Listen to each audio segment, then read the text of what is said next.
Welcome to Playing with Fire, the podcast for people who are ready to custom build their love. We're talking about non-monogamy, however you design it, as an individuation opportunity. Want to leave the default and make your life spectacularly you? You're in the right place.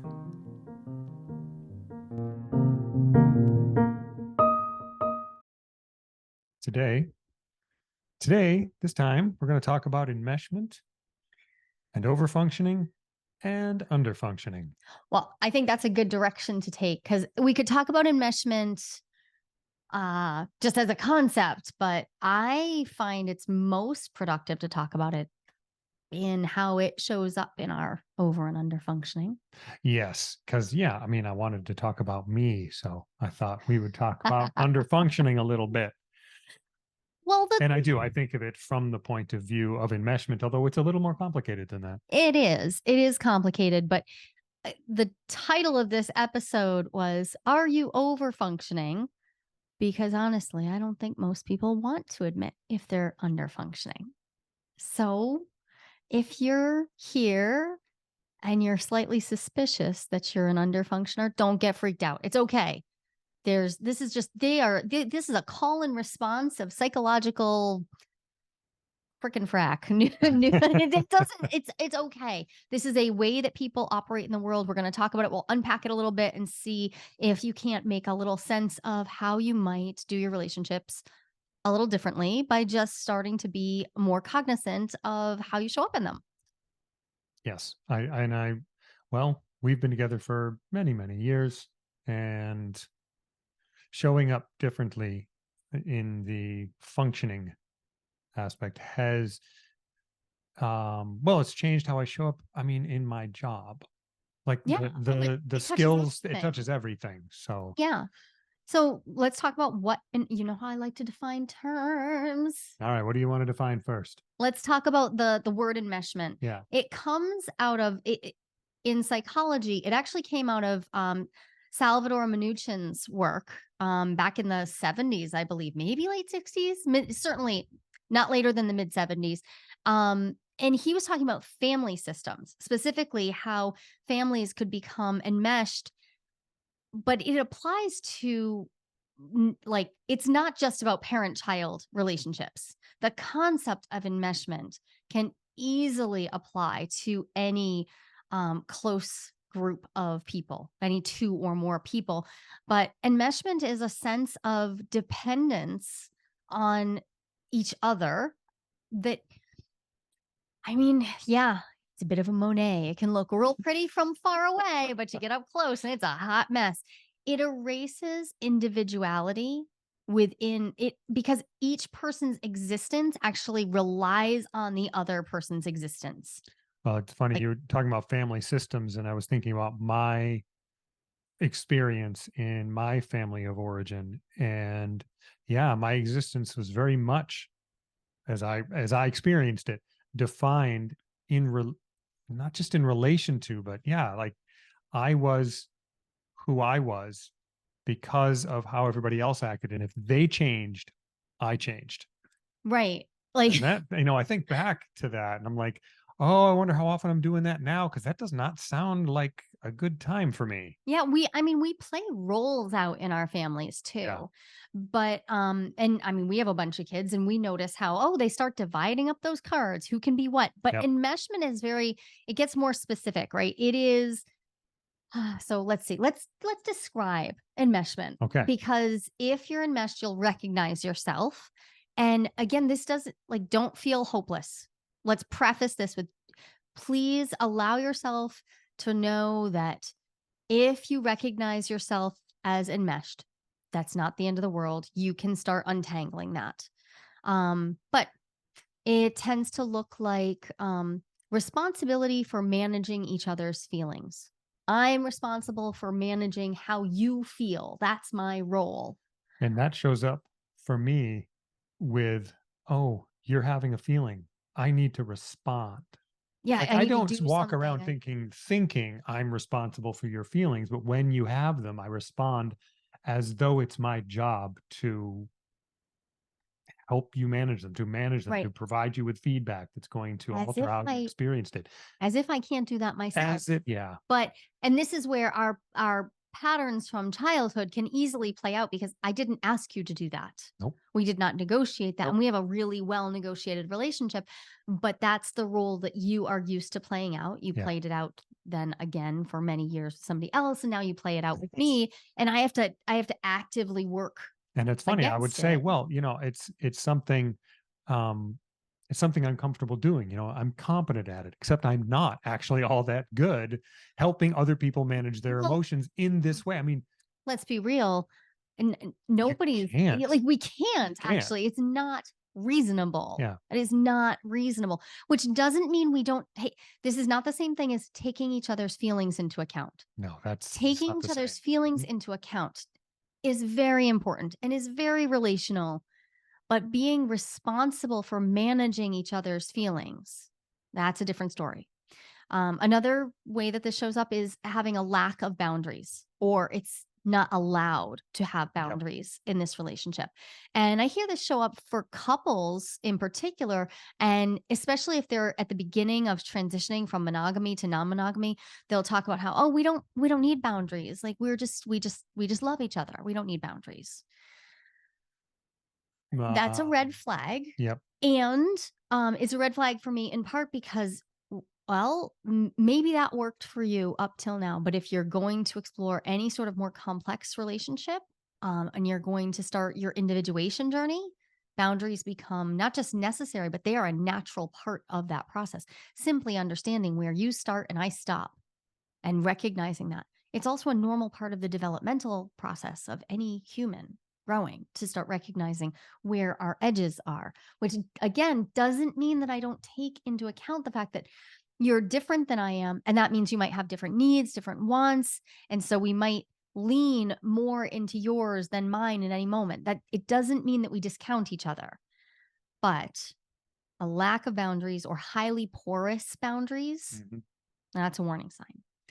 Another one, again, it sounds good up front. Loyalty. Loyalty sounds good, but hyper loyalty, a requirement for loyalty that basically winds up requiring everyone involved to keep secrets and sort of block out everyone else, right? It creates this inside group, outside Yeah. group mentality. And I have to maintain loyalty. We see this in blended families all the time. We saw it in our Right. own family Yep. systems coming together.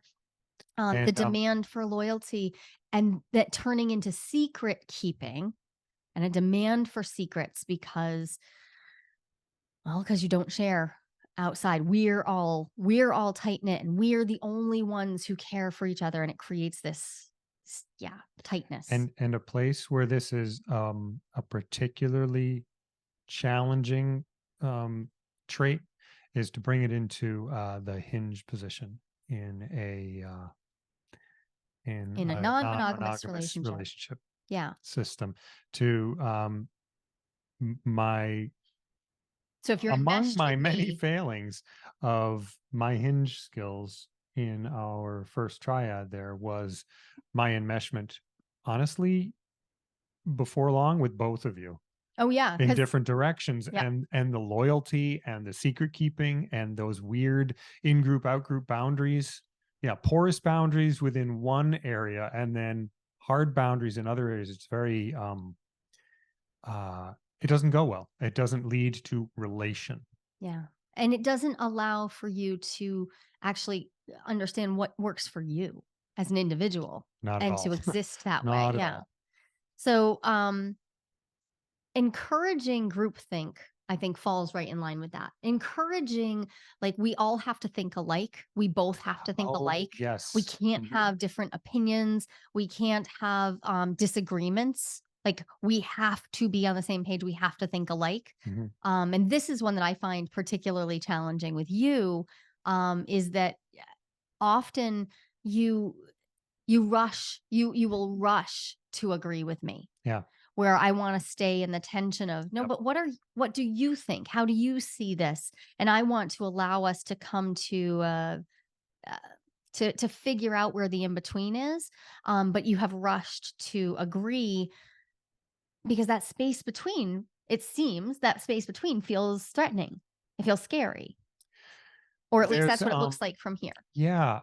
So there's like an external cognitive dissonance. If I have identified with you so much, which is part of how I think of enmeshment, Mhm. if I've identified myself with you and you think different than I do, it's like it feels like cognitive dissonance. Wait, I'm having two different thoughts. And here's the thing, having two different thoughts, really good way to learn and grow. It's actually awesome. Yeah. But that's not how I felt at first. And I'm still learning past the habits of just agreeing. Yeah. So experiencing multiplicity in yourself Yeah. is one of the ways Yep. that you can make space for, oh, I can also experience multiplicity out here. Right. And that comes easier for some people than others. But in truly enmeshed systems, there's also this really like an insistence of we Right. must agree. We must not have a misalignment. And then not only must we agree, but if we don't, something's wrong. And there often tends to be a demonization, Yep. like there's something has to be cut away. Um, that can also result in there can be this intense lack of privacy allowed. Like I'm a person who seeks safety through transparency. I like transparency in my relationships, but privacy is important too. The having of personal privacy and being able to trust each other to what is there to trust if we have no privacy? Yeah. Well, Um, the eh, if we have no differentiation, we have no privacy. I don't really need to trust you.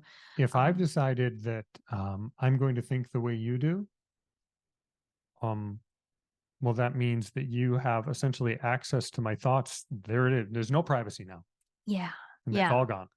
And a lack of actual embodied privacy, the open phone Oh, policies, yeah. Right. and I mean, obviously, those can be healthy to a degree. Like when you're trying to help teens navigate phones and social media, I understand. I don't mean that. Though there are interesting conversation to have about how do we help our teens start having privacy and not overstepping because otherwise they wind up expecting that they will never have privacy and then And then they end they're up in in mature relationships without relationships, right? So privacy. Yeah. interesting side conversation, but a lack of privacy can look like, you know, expect I mean, I've had multiple clients who have partners who expect them to keep all doors open all the time, including the bathroom door all the time.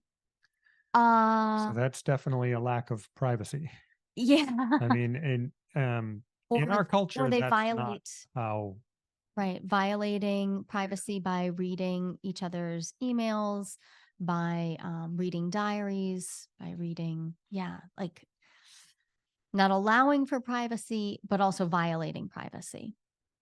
And then I think the last big one that shows up for me is, um, shaming someone for wanting alone time or for wanting separate relationships, separate friendships, separate hobbies, separate space. That shaming because no, we Mhm. everything should be together, and if we're not together, something's wrong.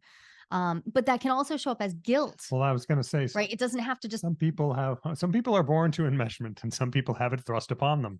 You could give me pressure to to not have alone time, to make sure my hobbies all line up with yours, or I might volunteer for that right, and which feel the guilt right, instead. right, and Yeah. so every place where we differentiate, if you just feel guilt, it might have nothing to do with me. It just might be your stuff Yeah. playing out. You Yep. The story of my life right leaving me with those. now. Okay, so enmeshment. So we're describing what enmeshment can look like and some of the like red flags of it, the warning signs. The it's really important here, though, that we talk about the fact that cultural differences matter. So in describing enmeshment, we have somebody who held a lot of privilege describing a way family systems can work.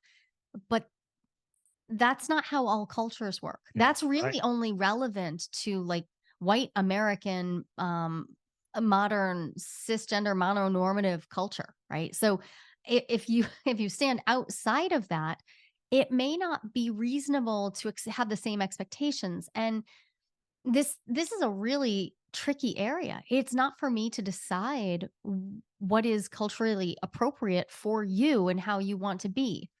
And at the same time, if you're having adult relationships where your focus is on individuating and bringing conscious differentiation into your relationship, if that's what you've chosen, then I do think it's important to name that enmeshment is a pattern. It's a pattern of behavior. And I want you to be conscious about where you're using it and whether that is for like intentional choice or whether you feel like it is the only appropriate way to exist as a person. Mhm. Um, and I also don't want to pathologize this too much. Enmeshment is something that, there have been times when I was deeply grieving and, over a period of years where I found myself enmeshing more, fear of loss, fear of death, fear of finitude, tends to wake up enmeshment feelings in me. So instead of withdrawing, I tend to just sort of blend myself in to you, to other partners, to my family. I just tend to like blend in. I don't want to feel any separation. And so sometimes it's not just like the pattern we have, but also circumstance can intensify. If we have intensified stressors, yeah, we might. So like most everything, the more aware and intentional we are about our patterns, the more likely that the more chance we have of growing in a healthy way. It's kind of how I think of it. Right. And so enmeshment, like if we were to flip all the way to the other side of the spectrum and talk about individualistic behavior, right? Like hyper individualistic behavior, well, that's no peach either. That's not relational, it's not helpful. Um I I think of those as a spectrum, and they're an interesting spectrum to see, like, where am I falling now? Hmm. Where am I inhabiting right now in my relationships? And it might be different in different relationships. But for the purpose of this particular episode, we wanted to talk about over and under Right. functioning. So yeah. And, enmeshment, one of the ways that you can spot enmeshment is that in that system where I become dependent on you, right? Like if I become dependent on you or you become dependent on me, often what we do is we play these roles of if we think about any dyad, one person being the overperformer, one person being the underperformer. And that call and response of behavior. I mean, I see it play out in romantic relationships, especially people who are either ensconced in their monogamy or they're trying to transition away. So they're trying to transition into multiple relationships and they're feeling the tension of like, oh, when I pull and make a little space for me to have individuality in my actual behaviors, all of a sudden I recognize how it has become expected of me to be the overfunctioner or the underfunctioner. And this is all unconscious. Like I don't think people are going like, so you're gonna underfunction and I'm gonna overfunction because that'll be fun for us. Yeah, that Not at all. Um, so instead, I think it plays out as so many things do, these unconscious patterns that then we habituate to. And now it's what's normal, and then it's what feels safe. It's familiar. Ah, safe and familiar, and that can so so challenging. give us an example of overfunctioning. What are Oh, we talking about I here? mean, overfunctioning can look so many ways. Personally, the example of I will handle all of the I will manage all of the mental load in our household. That one comes up a lot. Yep. So I manage all the mental load. Which is also largely invisible, right? So I keep track of the calendar. I keep track of kids' appointments and all the things, and I know all their medical histories, and I know how to buy them clothes, and I know what size they're in, and I know whether this one has a winter jacket and that one doesn't. I know what your hobbies are, and what your brother's hobbies are, and what your parents' hobbies are, and I So know you have all all the this things. systemic knowledge about how day-to-day life runs. Um, and And then I don't. right. And when those things come up, um, and there are a million ways that this can go, but Yeah, in any given week, you I this could come up make 100 sure that ways. you take care of it by stepping back or by just So the asking. underfunctioner may step back, but the thing is if you just don't know, then you just don't know. Right. That's just not even your stuff to do, Yep. right? It's just not your stuff. It's not your area. Hmm. And the key is often that this is unnegotiated, right? Nobody ever decided this is how it was going to be, or you didn't even know that that's where the train was headed. Yep. But now, it can also show up in other ways. I mean, one person might be emotionally more competent, or might be better resourced, like just be better somatically resourced, and like Yeah. more able to handle the ups and downs of life, and so they overfunction. One person might have a lot more energy than the other. And I think the possibly the most interesting part about this is these can all be seeds of truth. Like, I do in our particular dynamic in this dyad, I can hold multiple details in my head, like lots and lots of them all at once. That's true. I can hold a lot of different information, and I can synthesize it in all different ways very easily. And so it was easy for us to say, well, that's your strength. So your skills and capabilities can Encourage. encourage you to lean in a particular direction. And I think it is important that if we talk about it and say, okay, so I see this is like easy for you and really hard for me. Can we divide up the labor in this way? That's a conversation. And I don't think And that then I want to know, so what's the balance of it? what's the So balance of then, it? like, Right. are you What's just like mowing the lawn to make up for all of that? Because bite me. I know, like right. Yeah. that's What not are the reasonable. yeah. That's not a reasonable playoff. But also the So there's where we go from over and under functioning to an intentional, conscious and conscientious division of labor. right. And if I am so used to over functioning, if it comes right out of my childhood and now I'm Mm. over functioning, well, I want to think too about why. Why do I feel the need to overfunction? Because I know myself, when I started to dig into my core wounds and I started to understand what the unconscious thought pattern that was running my life. One of them is I must be valuable. I must be valuable. People don't throw valuable things away. I must make myself needed. And I watched my parents play this out. Like, if I'm not needed, I am worthless. I will be thrown away. So your core wounds can So it's running that run. program in the background, right? And oh my gosh, it's excruciating because then like that's not coming from you, but it's playing into the fact that you, as a youngest child, Right. nobody gave you the responsibility that you were ready to step into. Yep. And so you have this background program of nobody really, I don't know what wound, what core belief would you say is behind that for you? It's just going to get taken away from me and done anyway. Like what I do won't be good enough. So somebody's going to end up having to do it again So why even anyway. bother? I'll do it. I'll say it's done. And somebody say, no, it's not. Pick it up and do it. So I might as well not do it. So you're not good enough. Yeah. You're not up to the task. Yeah. And so these two fit together. They fit together so beautifully. What a lovely little puzzle piece that is. Right. So they fit together really well, which means in early days when you're in that falling in love stage, it feels like, wow, we're made for each other. Yeah. Yeah, you are. You're made to Yeah. play out familiarity, which is not the same thing as growth and Yep. generativity. And yeah.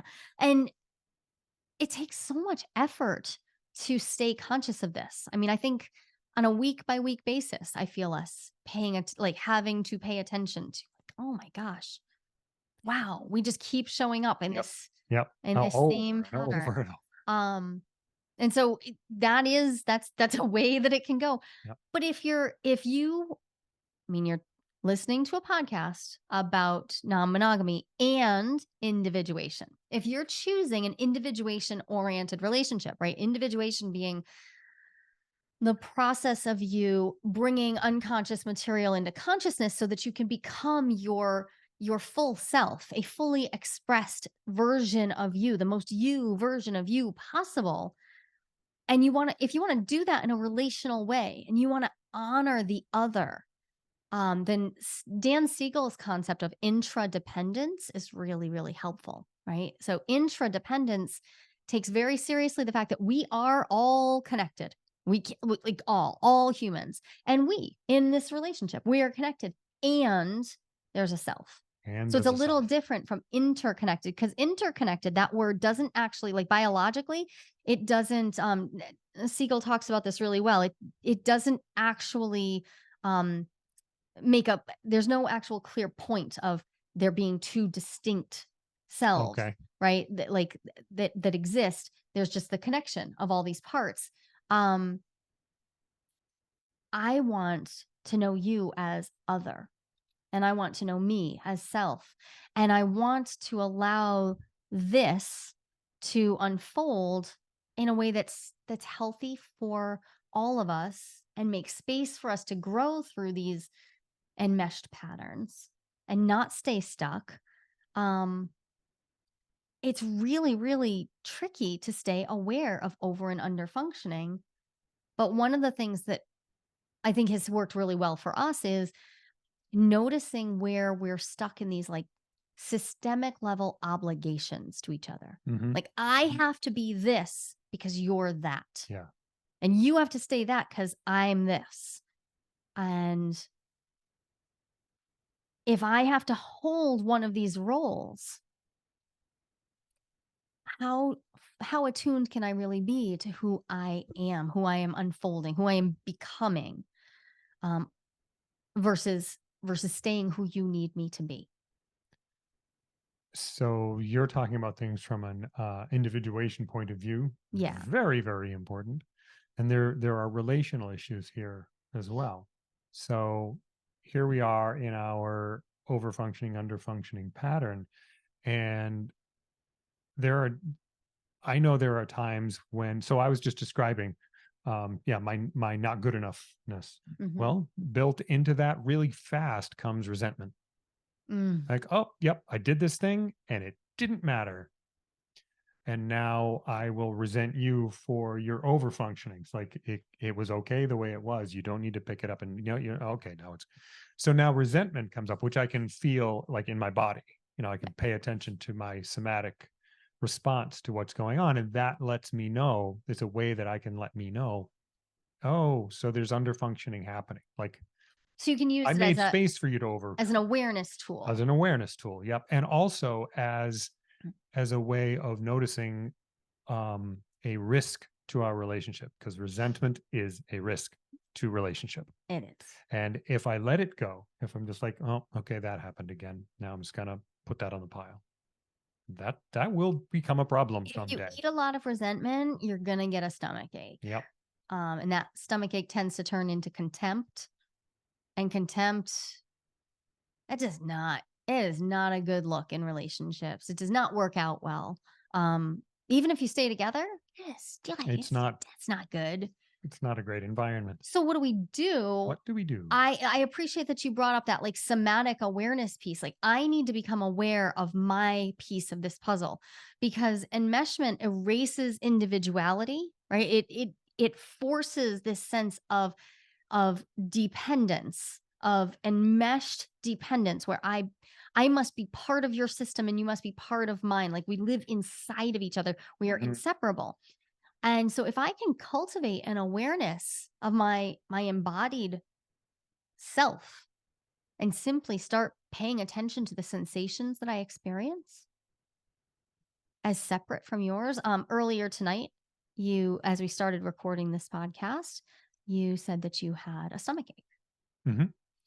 and I ate a snack. I Yep. did not I did not Oh, experience. yeah. Right. Oh, he has a stomach ache. I better not eat anything. Yeah. So that Right. happened Yeah. early days in our relationship. Totally. You would have a stomach ache and I would respond as if it was happening to me. Hmm. Um, and I mistook that for attunement, Mm, right? So I want to attune to you in that I want to be aware, like, oh, you have a stomach ache. Are there any ways you'd like to be supported? Would you there like we me to go. get you Now, some peppermint tea or some ginger right. juice? Like, well, could I support you in that? Yep. Could I take your experience seriously? Like, would you like to reschedule this recording? So now you're But not taking my having my individual existence into account as separate as separate from as you. yeah, Mhm. and I know it all sounds simple when we're in a cool, rational state, like a reasonable state of mind, not not in our enmeshment. It sounds pretty reasonable, but once we're in it, once we're feeling Yeah. ourselves inside of it, it just feels quite natural Mhm. to Yeah. yeah, to Er, feel what you feel Early days when you felt grief or sadness, I would just feel it as if it were as yours. if it were mine, which allowed me to support you. Not at all in those things. Like, Right. and And honestly, it's that your was, responsibility to manage your yep. experience of me being Right. in grief or dysregulated. Yeah. And this is where it's really it is tricky, but enmeshment robs us of the ability to actually support each other Yep. as individuals Yeah. and and to show up with our full strengths and all of our resourcing, right? Like sometimes I am more highly resourced. Sometimes I am really much better. I do not want to handle any of teaching the children calculus. I do not. I'm glad that you are well resourced for that. That is a I don't conscious and intentional right. choice. So there's a really easy one, but Yep. also there are a million other things Yep. like that you have strength at, and I want to enjoy the difference of you and and then rise up to be my whole self next to you. Mhm. And so it can be tricky figuring out ways to get there from um, an enmeshed start to Right. whatever extent you're enmeshed. If you want to get out of it, So what practicing can we do? naming your sensations, just practicing the act of so if I close my eyes and I tune into my internal experience, right now I feel a buzzing right here around my clavicles. I feel a heaviness in my belly, probably from that snack I just mentioned. I feel heat on the back of my neck and I feel an awareness that's hard to name, but I'm going to say it feels like tiredness mixed with sadness. So those are some of my Okay. emotions creeping into the end of my sensation words. So what do you do with all that? I'm just going to be with it. So that's now yours That's to mine. be with. Yeah. Those aren't my sensations. Right. What are you experiencing? Well, my stomach hurts. Um, my body feels tired. Um, I'm feeling coolness down my arms and the weirdness of wearing socks after a summer of not. And my mouth's a little dry from talking. And um, I feel a little bit of anxiety in the center of my chest. Okay. You too got into some emotional words toward Yeah, the I end of guess right. sensations. Yeah. And I don't I think that's Yep, just fine. that's a thing. And that's yours. Hmm. That's how you're experiencing being in your body. And I know that sounds really, really simple, but if if we struggle with enmeshment, simply naming, like using our voices to name how we're experiencing this moment differently is And really yeah, and powerful. I will say, so you said what you were feeling, and I said what I was feeling. Um, I'm not feeling that buzzing. Like to claim my not Yeah. feeling what you're feeling. And I can feel that pinging off my enmeshment because I've got it. It's in there. It's not small. Well, and mine too. Like, I mean, I have patterns of enmeshment too. I don't think that we would have fit together quite so well if I Right. didn't. I feel it. The desire to meld, to fuse is quite natural. Yeah. And so what do we do with it? Another thing to do is to actively practice looking at a feelings wheel. Just go to feelingswheel.com. I think it's just sitting there on Google. You can attach one to this episode, Okay. but pull up the feelings wheel and just name what you're feeling. And remember that you don't need to be feeling the same thing, and that's fine. Um, it, those practices, they're relatively simple and small. They fit into any given moment.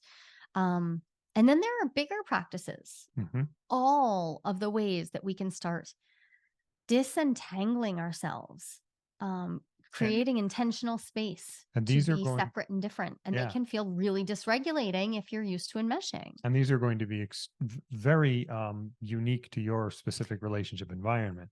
Like Right. for us, we sleep in the same bed every night. Almost. Okay, almost. Um, Except when and I'm not there. except when you sleep in someone else's bed. Um, and uh, an experiment that we can do is to sleep apart. Right. We can sleep apart here perfectly happily, which is why you got a separate bedroom when we Right. changed our house And so that's a thing that we can do in our relationship and physical and physical environment. environment. It's That context relevant. Yeah, yeah, Other people sleep apart all the time. That is or have different living situations. And that's a really easy part of their keeping themselves from being enmeshed. Simply having some separate hobbies, separate friend groups, separate places where you go to experience being in community around whatever you're doing, having some areas where you feel your distinction, but also you feel into who you're becoming.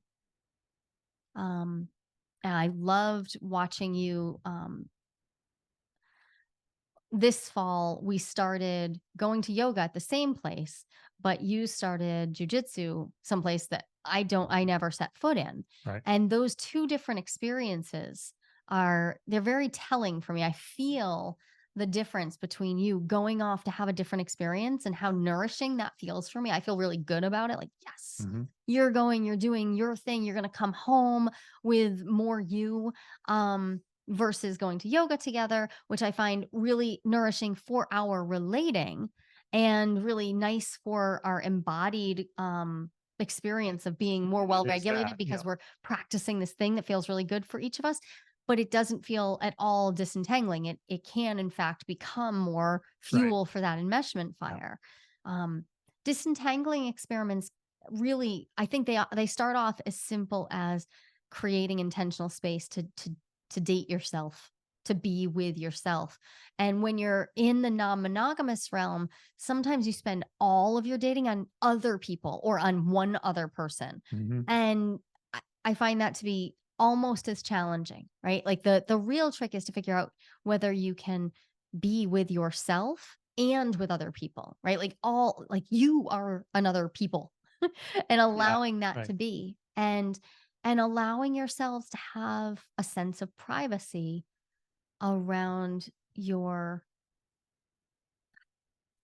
being, which doesn't mean you can't share everything that you want to, but can you also let yourself have a rich internal experience and not rush to share it? And that's really hard for me. My interiority, I always want to share with other people. I mean, I have a podcast, so duh. But allowing myself to just be with, for instance, like a really rich dream or fantasy, or to be with a new thought that's percolating, a new idea that I'm building, and not rush to share it and let myself just be, but especially not rush to share it with you, Right. who I tend to practice my enmeshment with. Um, Letting myself just practice the other thing. That's it. That's the work. It's It's not not. more complicated than It's not that. more complicated. Doesn't make it easy, but it's not complicated. Right, exactly. So there you have it. What do we do about enmeshment? And is we withdraw from our over functioning, under functioning patterns, which means we need to notice them and name them and And we got to untangle enough of us Yep. individually to appreciate each other individually. I didn't realize how fulfilling it would be to do that, Yeah. to But make space for myself as separate from you. it's But also it an is ongoing process ongoing, because for the sure. life will continue to, if you fall into this pattern, you can expect it to show up again. That's okay. Then you'll unpath again. It's just one of the ways we can grow throughout time. Right. Till next time, Till next time. demesh and take care of yourselves. There's no one right way to design your relationship. And lots of people, actually about 25%, according to a recent national survey, are interested in some type of open relationship. But how do you know if you are ready to open up happily? Not everyone is, and that's no problem. I've got a 60-second quiz that will give you the answer. And even better, you'll walk away with your next step, whether you're good to go or not so much when it comes to opening up. And this is no BuzzFeed nonsense. I personally designed this quiz from my years of academic research. Go to joliequiz.com. That's JOLIQUIZ.com. And find out if you're ready to open up happily and what to do if you are or if you're not.